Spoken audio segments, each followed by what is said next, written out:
오늘 저는 읽으신 본문의 말씀을 가지고 배신도 수용하시는 하나님, 배신도 수용하시는 하나님.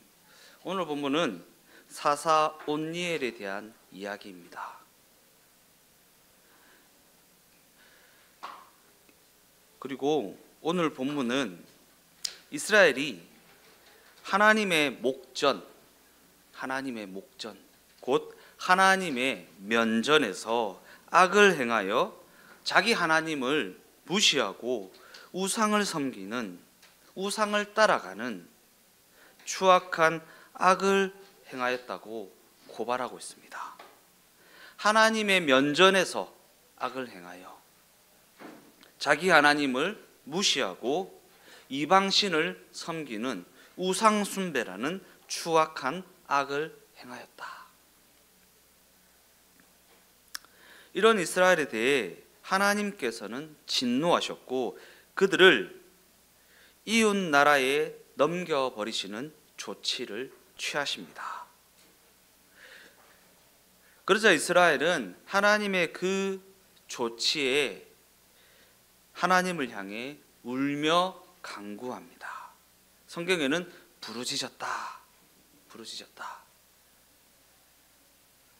우리 순복음 교단의 많은 교회들이 부르짖는 기도를 굉장히 강조하는데 부르짖는 기도는 그렇게 강조할 만한 것이 아닙니다. 어떠한 상황에서 그들이 부르짖었는가? 왜 부르짖을 수밖에 없었는가? 그 면면을 들여다보면 부르짖는 기도를 그렇게 강조할 이유가 있습니까? 이스라엘은 하나님께서 그들을 이방 나라에, 이웃 나라에 넘겨버리시는 그 조치로 말미암아 하나님 앞에 울며 간구하며 부르짖었습니다. 이 하나님께서는 사사 온니엘을 세워서 그들을 구원해 주십니다. 그리고 이러한 과정은 사사기 내내 되풀이 되는 과정입니다. 범죄하고 부르짖고 구원하고, 범죄하고 부르짖고 구원하고.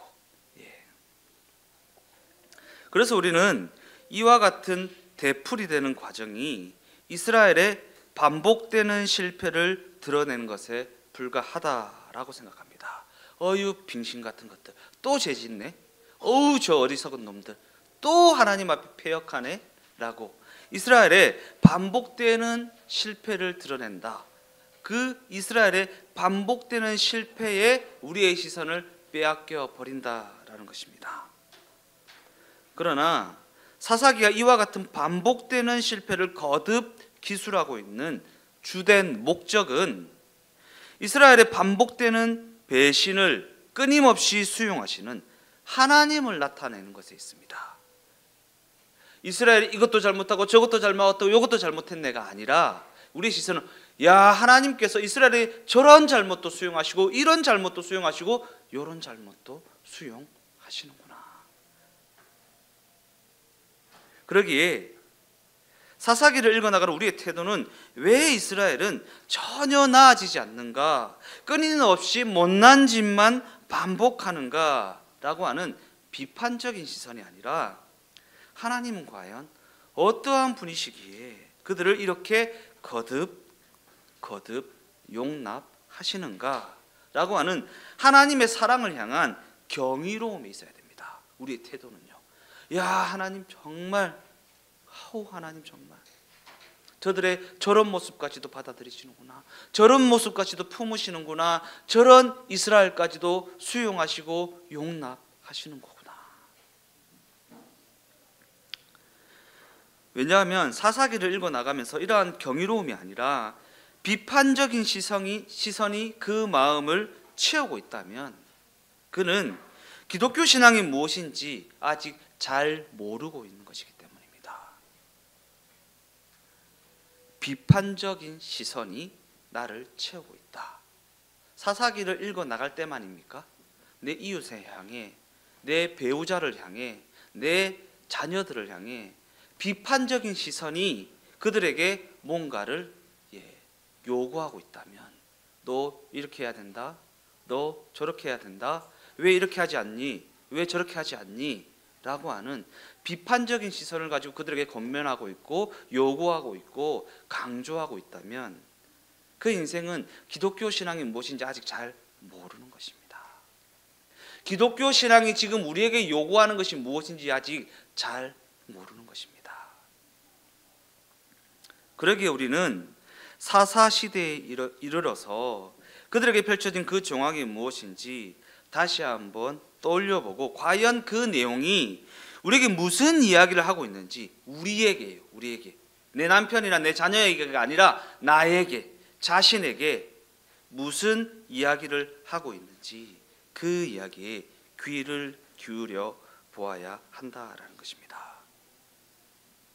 우리가 지난 시간에 살펴보았던 것처럼 이스라엘은 사사시대에 이르러서 비로소 자유라는 것을 누리게 되었다라고 했습니다. 사사시대가 무엇입니까? 젖과 꿀이 흐르는 가나안 땅에 입성한 후의 시대를 말하는 것입니다. 젖과 꿀이 흐르는 가나안 땅에 입성한 이후의 시대를 살아가는 그들에게 비로소 자유라는 것이 허락되어졌다. 이는 그들이 애굽의 바로 왕 밑에서 살 때보다, 광야라는 그 형편에서 살 때보다 더 많은 선택권을 누리며 살게 되었다라는 것입니다. 선택권이요. 그러나 그럼에도 불구하고 그들의 삶이 앞선 세대의 삶보다 더 낫다라고는 말할 수 없습니다. 가나안 땅에 들어갔으니까, 젖과 꿀이 흐르는 약속의 땅에 들어갔으니까 더 많은 선택권을 가지고 그 선택권을 누리며 살게 되었으니까 그들의 삶이 이전 시대의 삶보다 더 낫지 않는가라고 생각할 수도 있겠지만 전혀 그렇지 않다라는 것입니다. 왜냐하면 사사기는 마음껏 선택할 수 있는 자유를 누리게 되었음에도 불구하고 그들이 이전 세대와 마찬가지로 답이 없는 삶을 살아갔다는 것을 보여주고 있는 성경이기 때문입니다. 마음껏 선택할 수 있습니다. 이 선택도 할 수 있고 저 선택도 할 수 있고 요 선택도 할 수 있는 자유를 누리게 되었습니다. 그러나 그럼에도 불구하고 그들은 이전 세대와 마찬가지로 답이 없는 삶을 살아갔다. 물론 가나안 세대에 속하여 살아갔던 이후 세대들에게는 출애굽 세대에 속하여 살아가던 이전 세대보다 훨씬 더 많은 자유가 주어져 있었습니다. 그러나 그럼에도 불구하고 그들의 선택을 들여다보면 그 이전 세대와 마찬가지로 한계를 가지고 있었다는 사실을 확인할 수 있다라는 것입니다. 자유로운 선택이라는 자유를 누리게 되었음에도 불구하고 그들의 선택에는 한계가 있었다. 어떠한 한계입니까?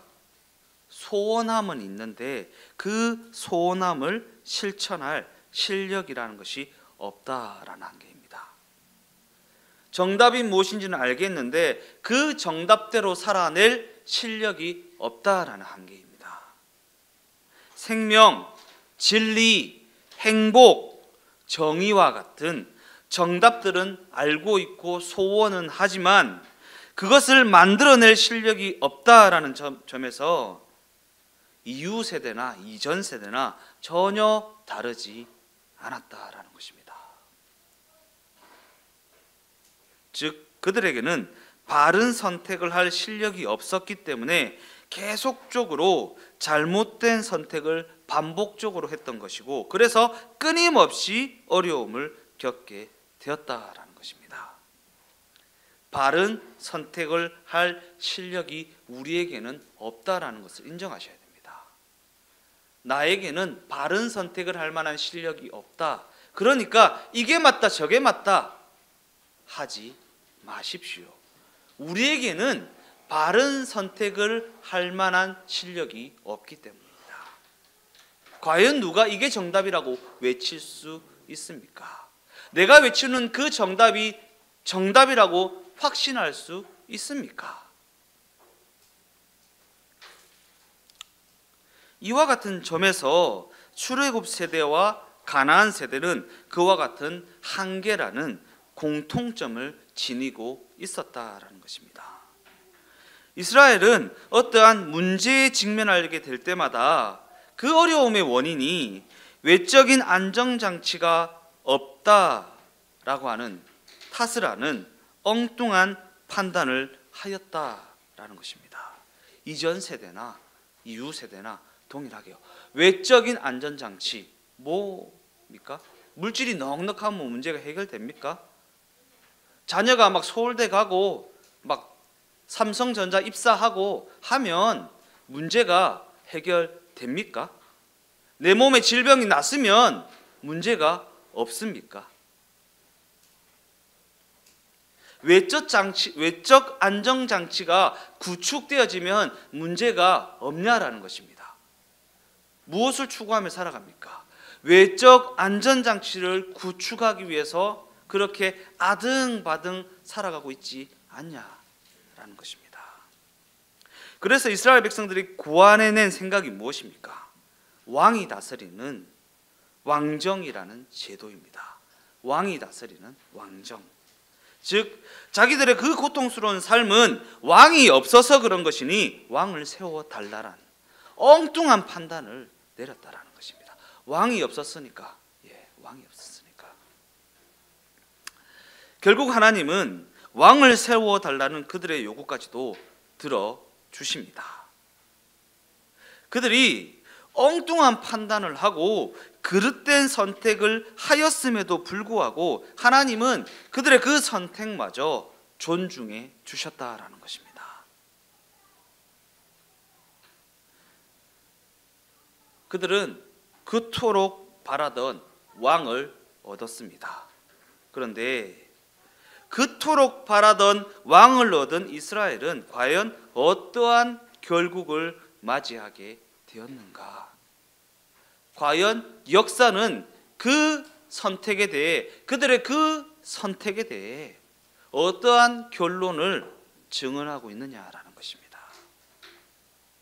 이스라엘은 북왕국 이스라엘과 남왕국 유다로 찢어지게 됩니다. 또한 북왕국 이스라엘은 아수르에 의해 멸망하고 남왕국 유다는 바벨론에 의해 멸망하게 됩니다. 그리고 그들은 포로라는 비참한 처지가 되어 적국에 넘겨지는 지경에 이르게 되었다라는 것입니다. 그들이 그렇게 바라던 외적 안정장치가 구축되었음에도 불구하고 그들은 남과 북으로 찢어져서 적국에 팔려가는 신세가 되어버리고 말았다라는 것입니다. 자유가 허락된 그 땅에서 곧 젖과 꿀이 흐르는 그 약속의 땅에서 뿌리가 뽑힌 채 적국에 팔려가는 신세가 되어버리고 말았다라는 것입니다. 그러한 관점에서 이와 같이 반복되는 이스라엘의 역사를 다음과 같이 평가하고 있는 사사기의 증언은 너무나도 의미심장한 증언이라고 할 수 있습니다. 사사기 21장 25절 말씀을 다 같이 읽어보겠습니다. 그때에 이스라엘에 왕이 없었으므로 사람이 각기 자기의 소견에 오른 대로 행하였더라. 다시 한번요. 그때에 이스라엘에 왕이 없으므로 사람이 각기 자기의 소견에 오른 대로 행하였더라. 사사기의 증언입니다. 이스라엘에게 과연 왕이 없었습니까? 이스라엘에 과연 왕이 없었냐고요? 하나님이 그들의 왕 아닙니까? 하나님이 그들의 주인 아닙니까? 근데 그들이 자신의 주인 대신 자신의 왕 대신 하나님을 왕으로 주인으로 인정하지 않았다라는 것. 각기 자기의 소견에 오른 대로 선택하며 살아갔다라는 것. 하나님을 왕으로 인정하지 않고 주인으로 인정하지 않고 주관자로 인정하지 않고 각기 자기의 소견에 옳은 대로 내 눈에 보기에 정답인 것 같은 것, 내 귀에 듣기에 정답인 것 같은 것을 따라가기에 급급했다라는 것입니다. 그리고 그 결국이 그 결국이 사사기 내내 반복된다라는 거죠. 죄짓고 부르짖고 구원하고, 죄짓고 부르짖고 구원하고, 죄짓고 부르짖고 구원하고. 사사기의 내용을 읽어 나가고 있는 우리는 신약 시대를 살아가고 있는 신자들입니다. 신자들이요, 믿음을 가진 자들. 즉 우리는 구약이 증언하는 그 역사의 내용과 이스라엘의 그 결말과 예수의 십자가 대속의 사건까지도 모두 다 알고 있는 자리에서 사사시대의 내용을 들여다보고 있다라는 것입니다. 그러니까 결과론적으로 아우 저 병신 같은 것들, 아우 저 어리석은 것들, 이런 비판을 하게 되는 것입니다. 그런데 그 모든 역사를 알고 있음에도 불구하고 우리는 성경이 이 내용을 담담히 써내려 나가는 그 이유는 깨닫지 못하고 자꾸만 단순한 결론에 이르려고만 합니다. 예배를 안 드려서 그래, 헌금을 안 해서 그래,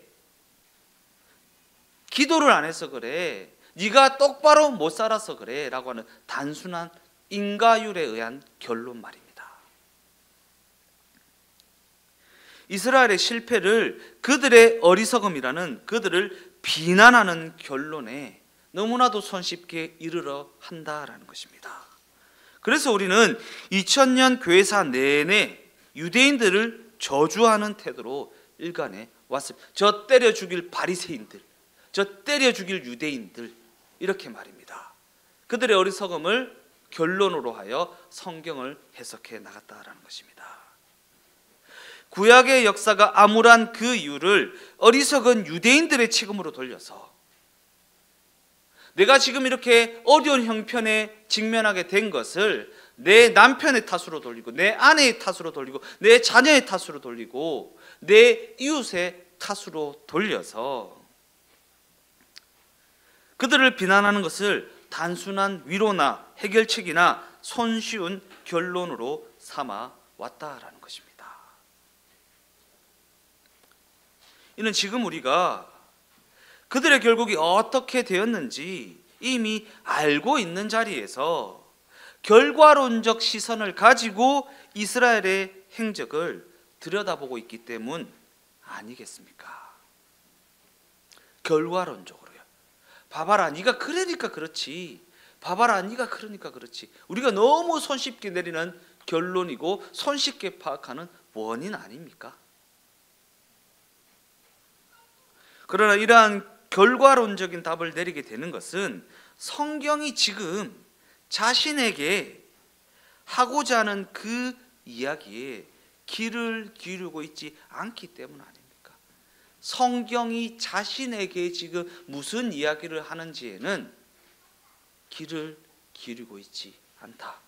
아우, 내가 오늘 진짜 은혜 받았는데 이거 우리 남편이 꼭 들어야 되는 얘기인데, 뭐 이렇게, 그죠?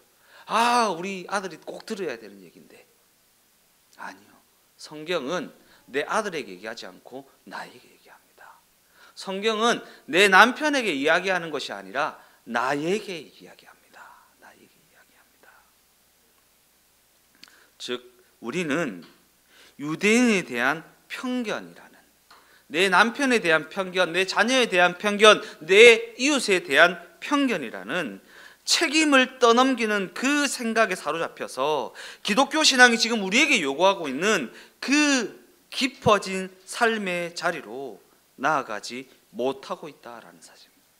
깊어진 삶을 주께 드려야 되는데 깊어진 삶의 자리로 나아가는 그 자리로 나아가지 못하고 있다라는 것입니다.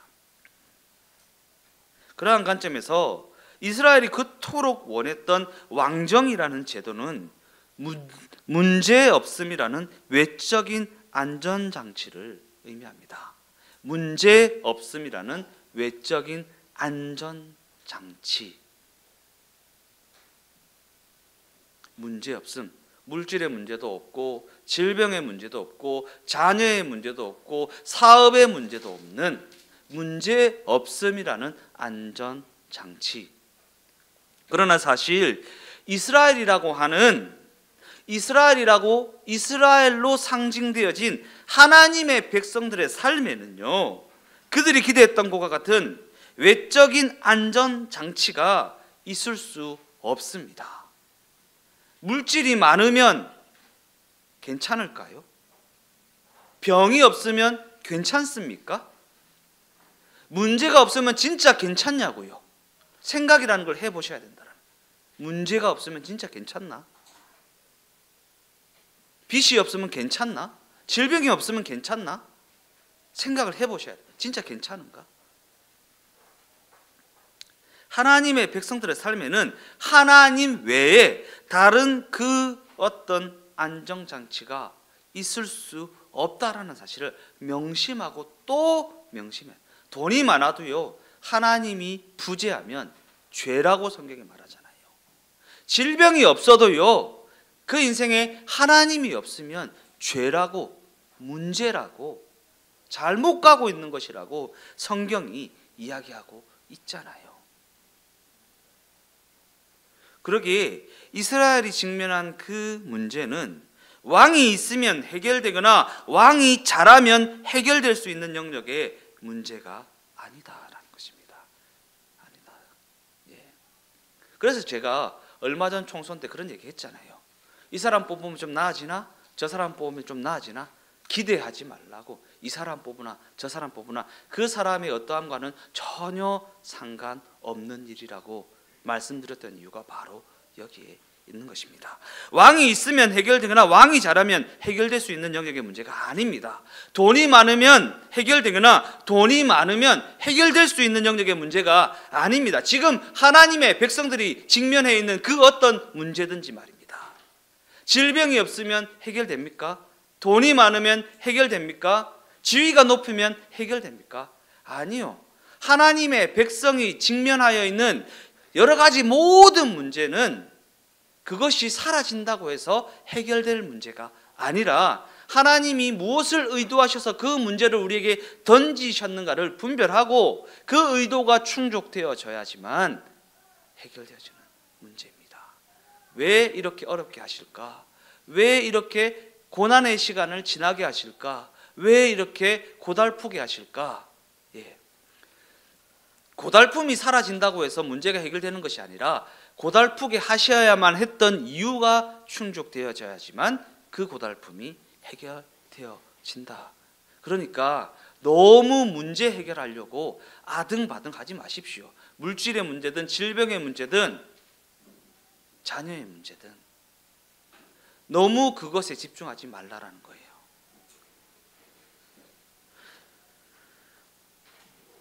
결과적으로 이스라엘에게는 왕정이라는 것이 수립되기는 하였지만 그럼에도 불구하고 역사의 증언은 그들의 문제가 전혀 해결되지 않았다라는 것이고 계속해서 그들은 하나님의 의도하심과는 상관없이 지금껏 걸어왔던 불순종의 길을 고수하며 걸어갈 뿐이었다고 증언하고 있지 않습니까? 그러니까 계속 반복되는 것입니다. 하나님의 의도하심이 충족되어지지 않았기 때문에 문제 해결된다고 문제가 해결되는 것이 아니라 하나님의 그들에게 의도하신 내용이 충족되어지지 않았기 때문에 죄짓고 부르짖고 구원하고 죄짓고 부르짖고 구원하고가 계속해서 반복되어지는 것입니다.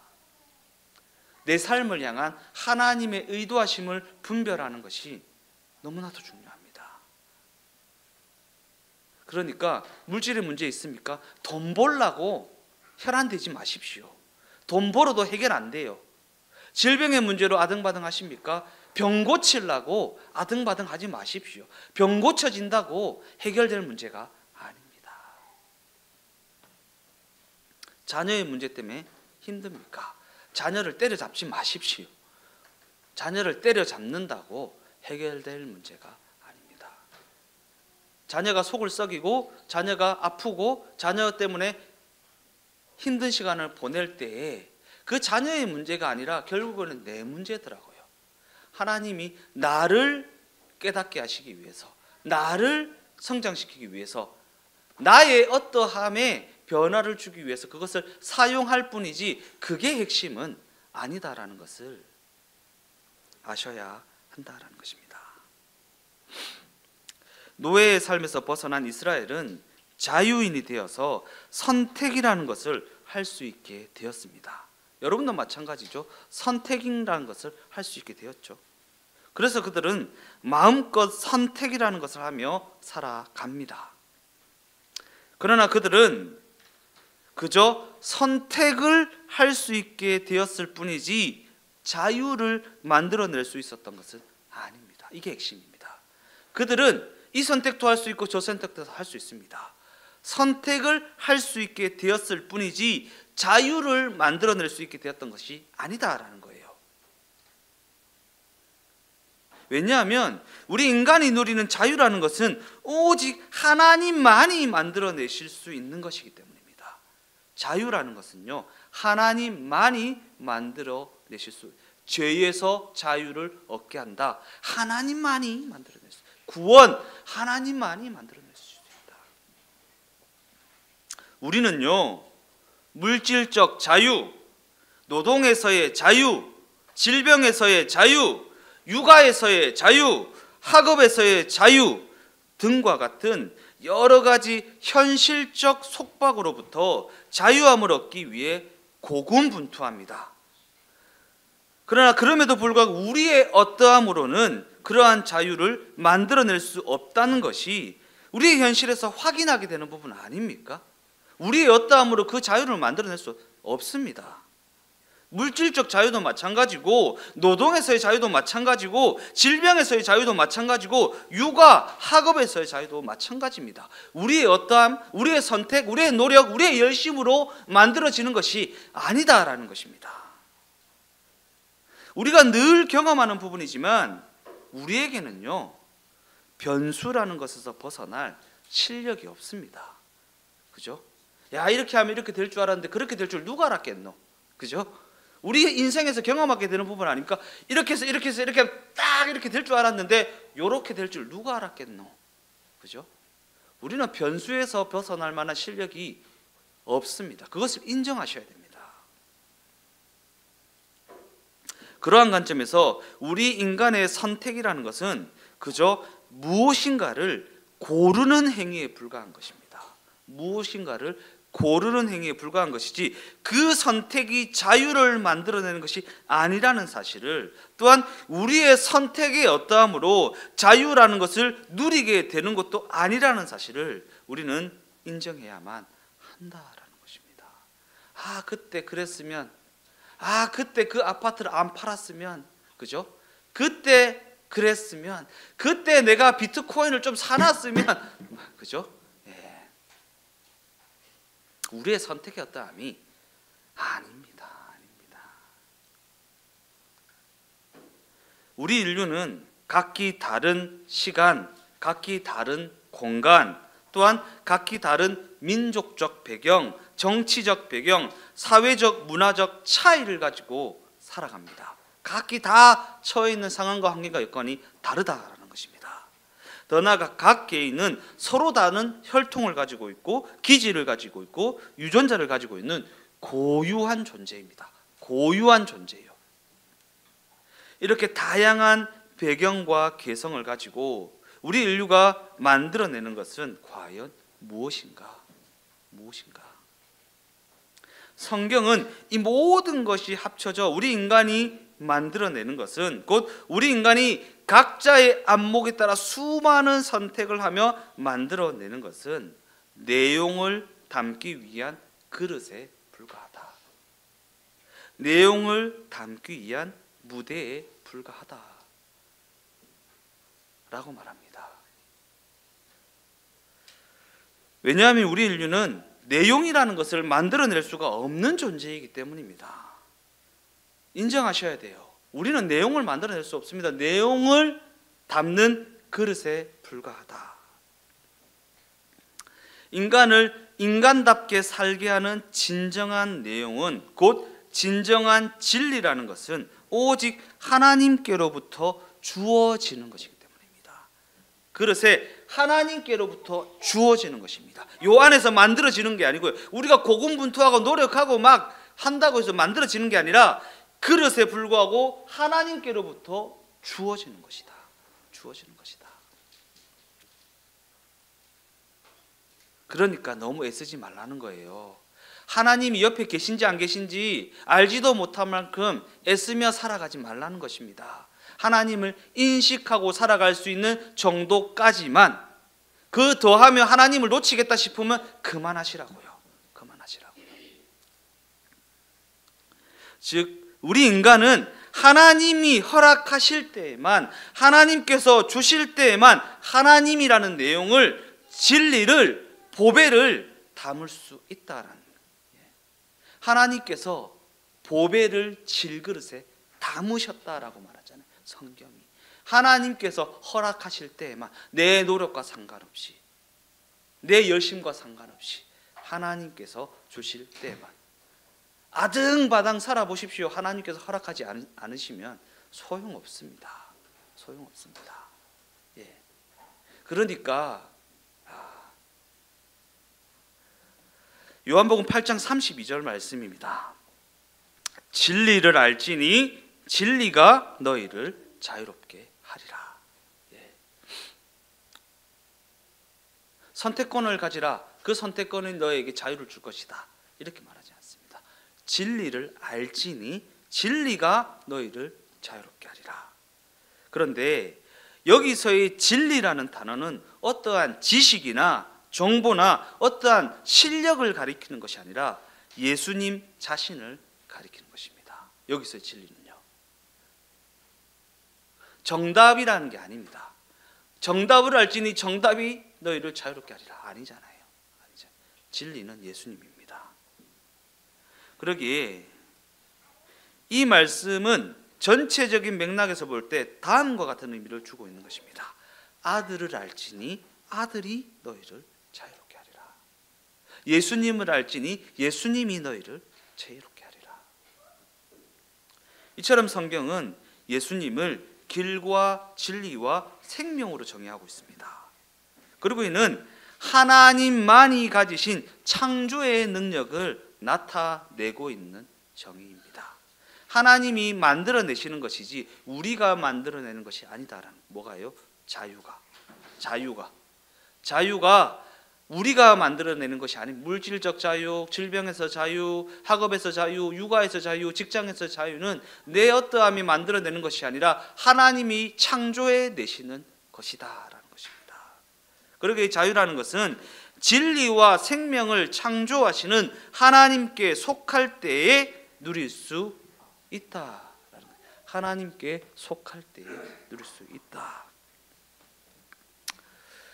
제가 준비한 구절은 아니지만 오늘 제가 아침에 이제 묵상을 조금 하다가 이 부분을 설교 때 잠깐 나눠야 되겠다라는 생각을 했습니다.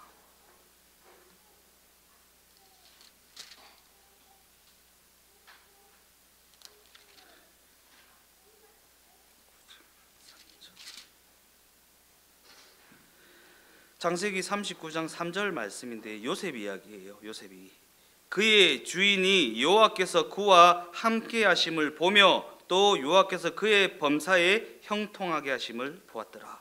여호와께서 함께 하심을 보며 여호와께서 그 범사에 형통하게 하심을 보았더라. 즉 자유라는 것은 그분께 속하여서 그분과 연합될 때에 누릴 수 있는 것이지, 우리의 선택이나 우리의 열심이나 우리의 어떠함으로 그것을 만들어낼 수 있는 것이 아니라는 것을 아셔야 된다라는 거예요. 그래 그 인생을 헛다리 짚는 인생을 살지 않을 수 있습니다. 이거 하려고 헛다리 짚고 저거 가지려고 헛다리 짚고 요거 하려고 헛다리 짚고 얼마나 헛다리 짚으며 살아오셨습니까? 지금까지요. 몇십 년을. 그죠? 저도 거기에 자유롭지 않습니다. 그러한 관점에서 자유라는 것은 내 노력에 의해 얻어지는 것이 아니라 하나님과 연합하는 것이고 그분께 속하게 되는 것입니다. 그분과 동행하는 삶이 되어지는 것입니다. 진리이신 그분과 하나 되어 그분의 진리를, 그분의 자유를 누리는 것입니다. 내가 내 자유를 만들어내는 것이 아닙니다. 이것을 알면 인생의 걸음이 좀 달라지지 않겠습니까? 내가 쎄 빠지게 해봤자 하나님께서 허락 안 하시면 안 되는 인생이 하나님의 백성이라는 인생이구나. 아, 내가 하나님의 백성이었지. 내가 하나님의 백성이면 하나님의 허락하시면 내가 아무리 아등바등 대봤자 안 되네. 아, 하나님의 의중을 파악해야 되겠다 라는 생각에 이르게 되지 않겠습니까?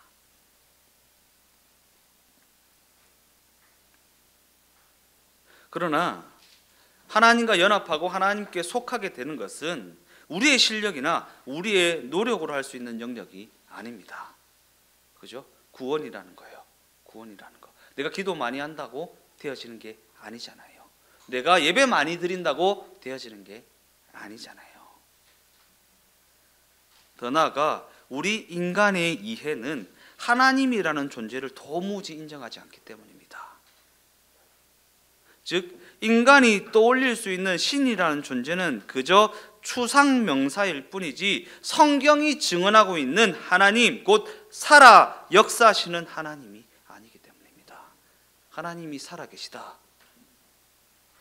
그 살아계신 하나님이 내 아버지가 되시고 내 주인이 되시고 나에게 좋은 것 주시기 원하시는 좋으신 하나님이다 라는 사실을 떠올리지 못한다라는 것입니다.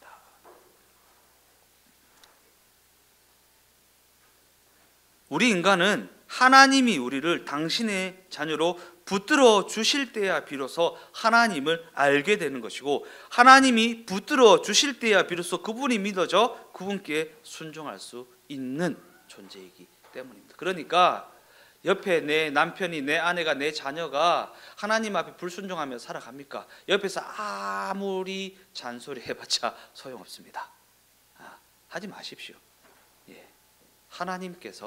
하나님께서 오늘 아침에 뭐 농담으로 한 일이겠지만 우리 유연이가 교회 가기가 제일 싫어 뭐 이러는 거예요.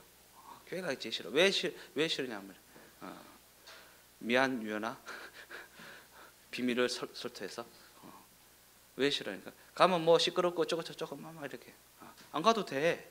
가지 마. 집에 있어. 우리는 갔다 올게. 유연이는 교회 안 갈 거지? 아니 갈 건데. 억지로 데리고 오지 마십시오.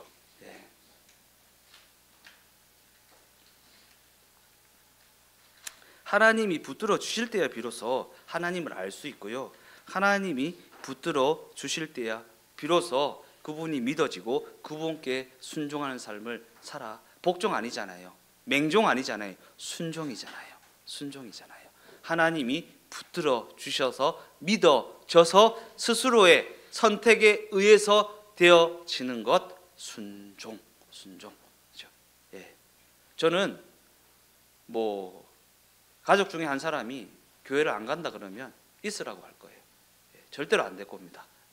교회 안 나오는 그 시간 하나님이 일하실 거거든요.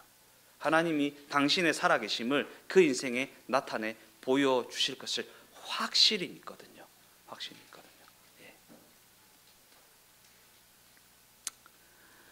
하나님이 붙들어 주셔서 그분이 믿어지고 그분이 믿어져서 그분께 순종하는 삶을 살아가는 것, 이것이 바로 자유라고 성경은 이야기하고 있습니다. 이것이 자유입니다.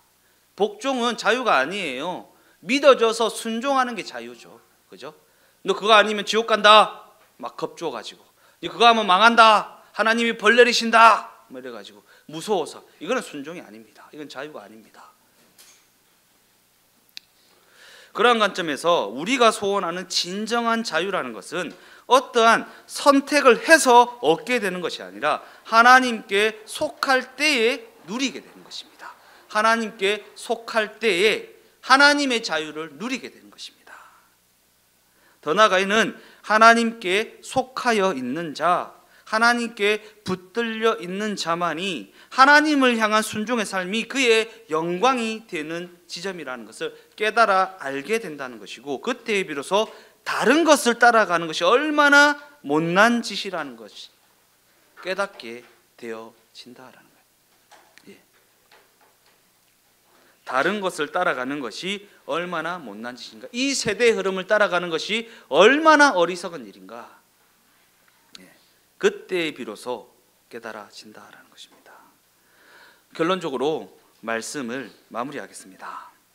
죄를 향한 안목이나 선택 외에는 할 수 있는 것이 아무것도 없는 우리를 하나님이 당신의 백성으로 삼아 주셔서 우리를 그에 속한 인생이 되어지게 하셨습니다. 이는 그 인생이 하나님을 내용으로 하는 인생이 되어졌다는 것이고, 하나님의 내용을 담는 그릇과 무대가 되어졌다는 것이고, 진리와 동행하며 그 은혜를 누리며 살아갈 수 있게 되어졌다는 것입니다. 즉 아무런 내용이 없는 빈 그릇과 불과했던 우리가 하나님이라는 내용을 담은 하나님의 백성다운 삶을 살아갈 수 있게 되었다. 하나님의 백성이요, 하나님이라는 내용을 담은 자, 하나님을 내용으로 하여 살아가는 자, 내 실력을 내용으로, 내 물질을 내용으로, 내 어떠함을 내용으로 하여 살아가는 인생이 아니라 하나님을 내용으로 하여 살아가는 자.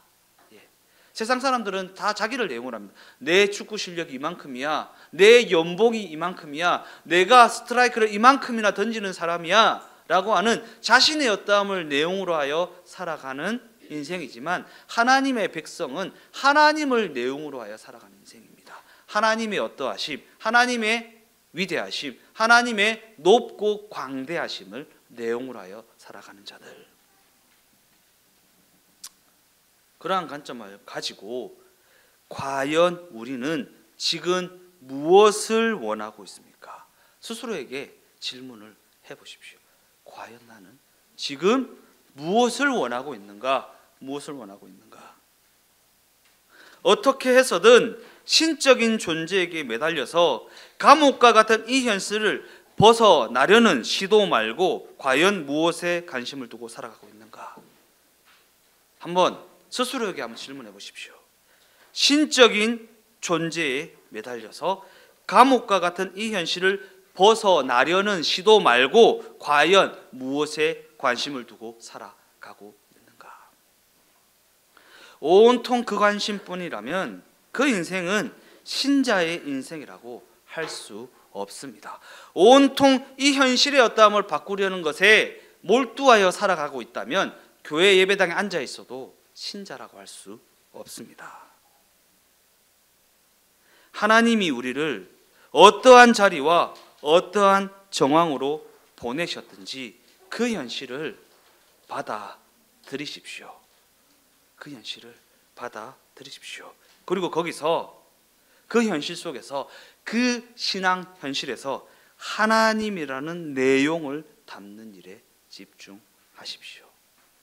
집중하십시오. 그 현실을 바꾸는 일에 집중하는 것이 아니라 그 현실에 하나님이라는 내용을 담는 것에 집중하십시오.